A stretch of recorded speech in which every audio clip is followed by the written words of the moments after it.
podcast is brought to you by BetterHelp. BetterHelp is a mental health platform that provides online mental health services directly to clients. Online counseling and therapy services are provided throughout web-based interactions as well as phone and text communication. There are over 30,000 therapists on BetterHelp who is always available to help those who are in need of mental support. Hi everyone, welcome back to We Get It, Your Dancers. I'm Kate. I'm Kaylee. And I'm Peyton. And today we're going to be talking about the mental health and our mental health as dancers. Now, a lot of people understand mental health, some understand the mental health of sports, but not a lot of people understand the mental health of dance. We're going to be sharing some personal experiences that has impacted our mental health through dance and our dance coaches. Now, all of us are on the fall team here at our high school, but we're also involved with different environments. Disclaimer, we want to preference we might be sharing some negative aspects of dance. These are just certain experiences. We mean no harm to those involved. We do have good relationships with these coaches, mentors, and teachers. We do love dance, and if we didn't, we wouldn't be doing it. The first thing we want to talk about is the importance of reassurance from a coach and just like getting positive support from a coach. We've all experienced like moments of positivity from coaches, but we've also experienced like negative feedback and like being broken down by a coach. So we're just all going to share an experience we feel relates to the topic and kind of helps bring you closer into like the dance world and how coaching affects dancers.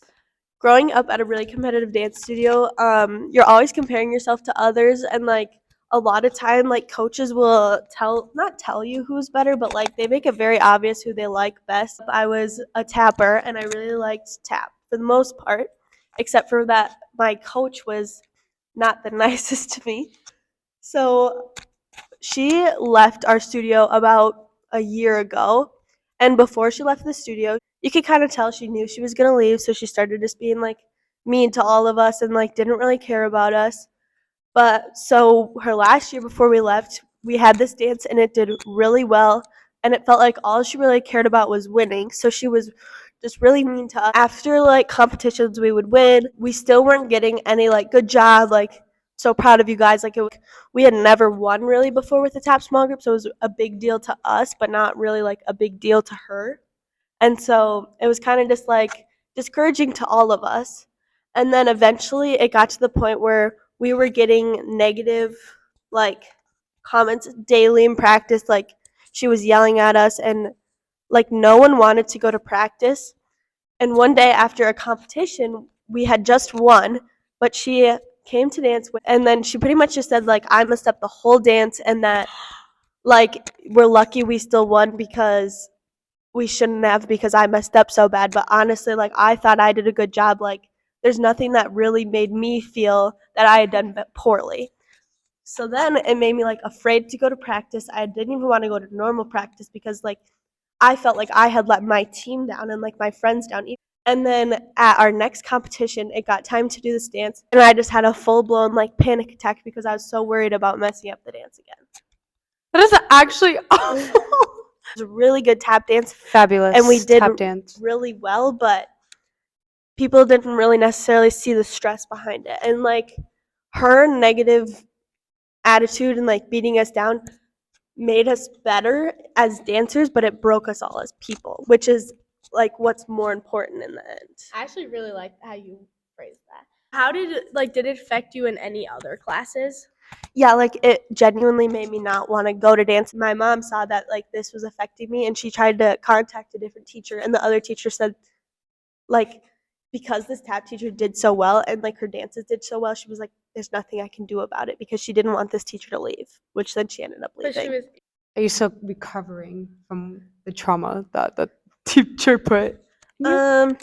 Honestly, like now that she's gone, it's kind of like I realize my self-worth is more than like her.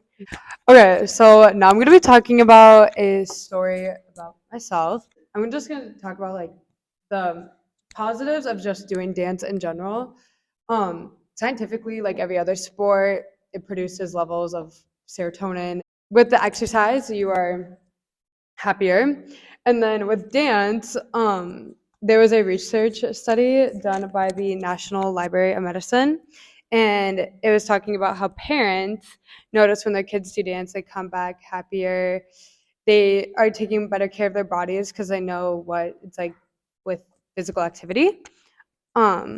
This doesn't really help with Peyton's story about how she comes up from dance and her mom notices that she's sad, but just generalized dance. That is a little different though because like It's not necessarily dance that's It's doing it not to you, dance. it's the coach. it's like a person. Reassurance is huge in dance. And me, I am someone who I need reassurance to not function. To thrive Yeah. as a person and a dancer. Right. Especially when it comes to my solo, I am that's the thing that I crave reassurance the most because you're by yourself.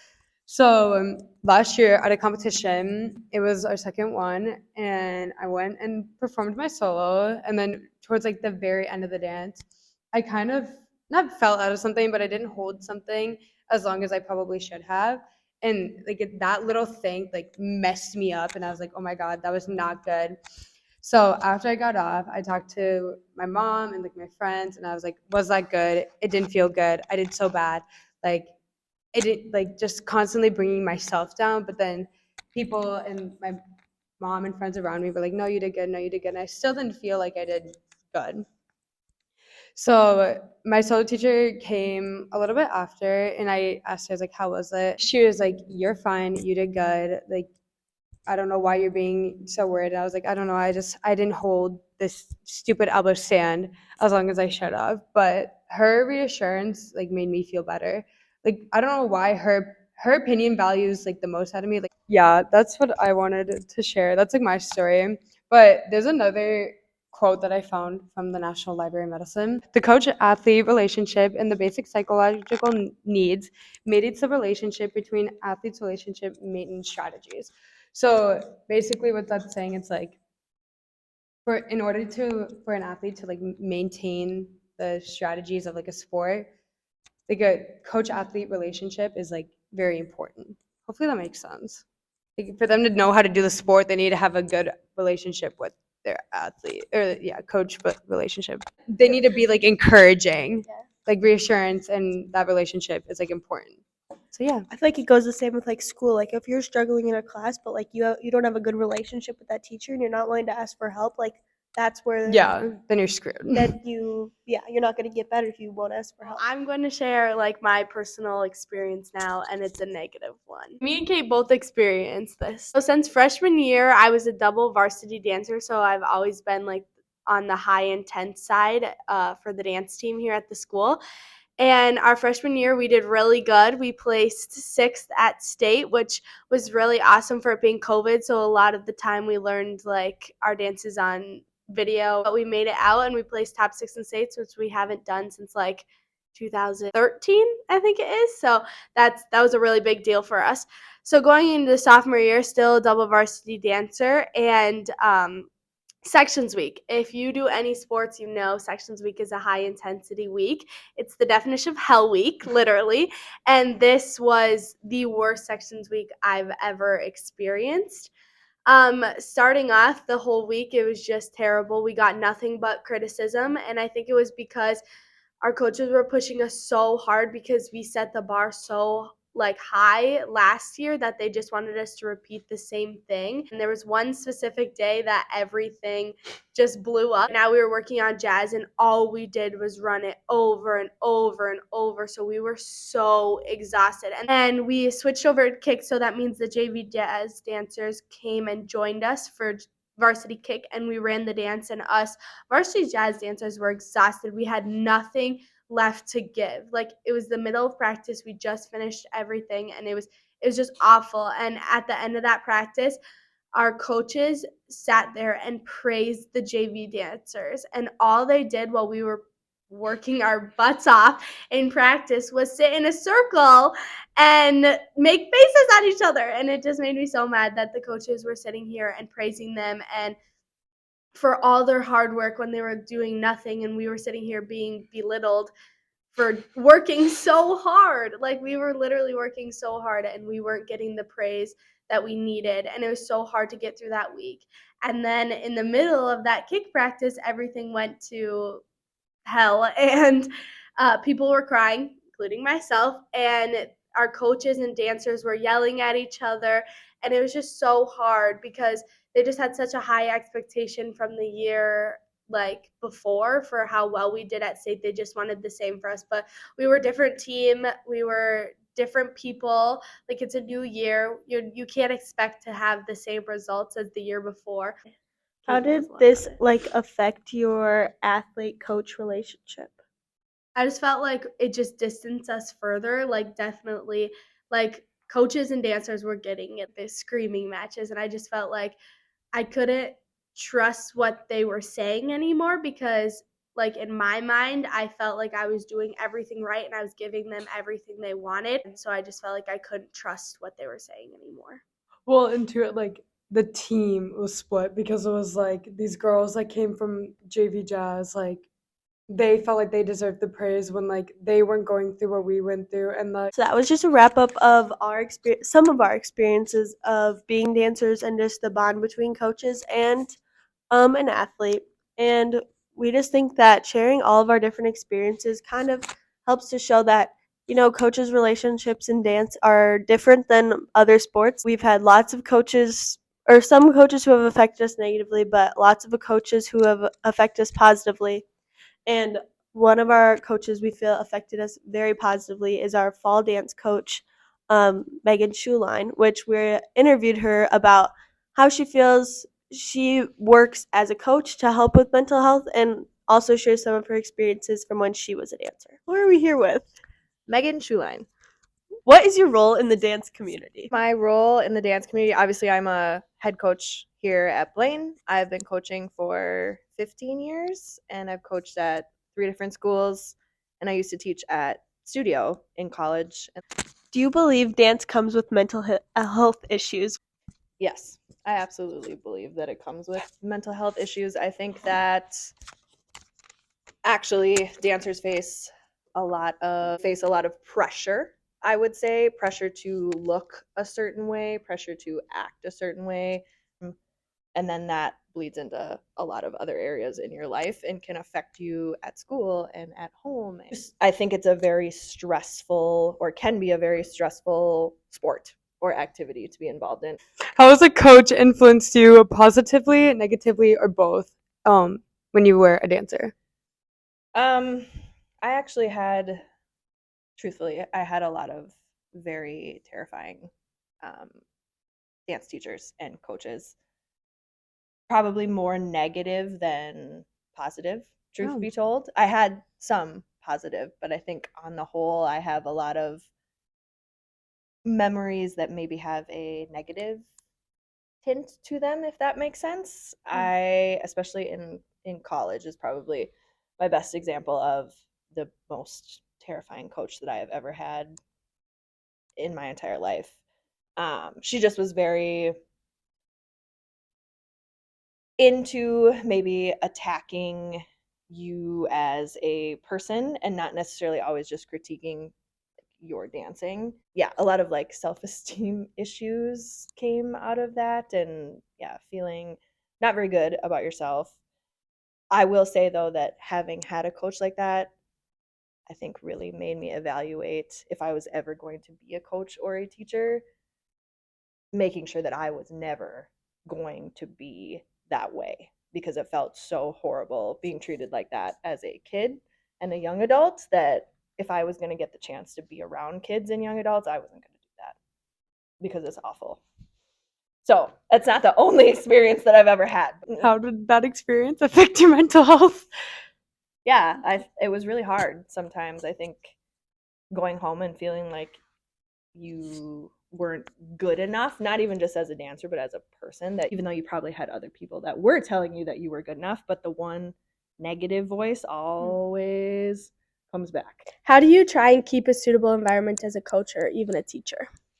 I think, again, having had those experiences as a kid really shaped how I thought I was going to be as a teacher and a coach. I wanted to make sure, and not to say that every day is fantastic, because it's not. That's just not reality. For sure. But I think that trying to remember that kids are kids, and some of them might be trying to do something later with this activity. But you think about high school, most kids in high school, like that's going to be the end point. for them, and they just want to have fun, I think, in a lot of cases.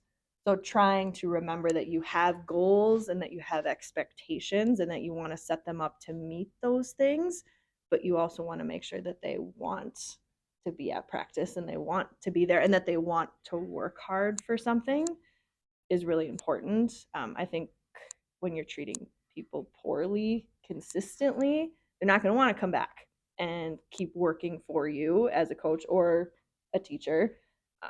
I think you got to treat kids like kids. They're humans, and you need to act accordingly. And that also means sometimes like screwing around and just having fun and being silly and not doing whatever it is you're supposed to be doing. A lot of you sit and you like socialize and talk to them about stuff, and I think it makes them feel like we're human too.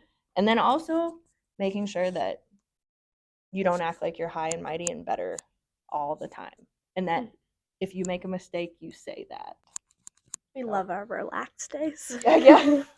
Yeah. Here's a quote we found from The Importance of Coach-Athlete Relationship. It states, "Coaches who value and focus on effective personal relationships with their athletes are guaranteed benefits regardless of wins and scores because they will help to influence positive moral and ethical behaviors." What are your overall feelings of this quote? I think that that quote has a lot of truth to it. We always talk about wanting you to be good dancers, but we talk about you want to be good people. And I think developing relationships, it fosters, again, like an environment that supports growth and learning and relationship building. I think that telling people that mistakes are okay and you're not going to be perfect all the time is also important. Again, you should expect that at some point that stuff goes away if you're trying to compete or perform at a high caliber level. But if you put the kid first and try to check in with them as a person before a dancer or a football player or a student or whatever, that's going to be much better in the long run, I think. Because then they know that you're there for them in a different capacity and not just someone that expects them to perform all the time. Lastly, we want to talk about the importance of having a good coach and what we think makes a good coach. I would say communication is the big thing between me and my coach. Like, I want to be able to go and talk to her. I found a quote from How a Coach's Attitude Can Affect an Athlete's Mentality, and I feel like this really sums up what I'm about to talk about. It shares, some coaches seem to communicate in a manner that creates a positive environment. In contrast, other coaches were berating players and creating an environment governed by fear. So I feel like it's important that the athletes don't fear their coaches, because then you're definitely not going to get any communication through that. And I don't know, I just feel like if you can't communicate, how are they going to teach you how to do your sport? Like, when a coaches lack communication with you, it becomes very, very difficult. And we've definitely experienced that. But then when they don't lack communication with you, it's so much easier to be on a team with them. For the most part, we had good communication all year so that our team could be the best and organized. I feel like a way that anyone could relate to this is like a teacher. Like if you're like intimidated by a teacher, you're not willing to ask for help, like you're just not going to be successful in that class. And I feel like a way, like if like someone in a class asks a question and then like everyone benefits from that question. So like you having good communication with your coach is beneficial to like not just yourself, not just your coach, but like the whole team. We took a survey from our fall dance team and we just asked like what is a quality that they find good in a coach, and something that was like an overwhelming answer was just like your coach being encouraging and like telling you you're doing good, but also like that balance of like criticism and making sure that you know what you're doing wrong, which I feel like goes along with that communication. Like you want your coach to communicate to you that you're doing good, but also where you need to improve, because if you don't know like where you need to improve, then you're never going to improve in those areas. Right. For me, the best thing that makes a good coach is someone who pushes you, but in a positive way. Like, I have people or coaches in my life who want me to be my best, but they don't do it. So it's like I can get burnt out. They might push me in practice and it might be miserable for like 2 minutes because I'm just working so hard, but then they know that it's gonna pay off and I'm gonna perform the best I can. You need that balance. You need, like, you're never going to get better. You're never going to be the best you can be if you don't have that criticism, if you don't know what's going on. Like the big like overarching theme of what we think a good coach is just like the coach caring about you as a person. When they want you to be better and they want you to be the best version of yourself as a dancer, an athlete, and like as a person. Mm-hmm. Yeah, there's definitely a difference between wanting you to get better or just like making it better for themselves. This podcast is brought to you by Toppers Pizza. Yeah! All of us here love Toppers Pizza, and we eat it before every football game.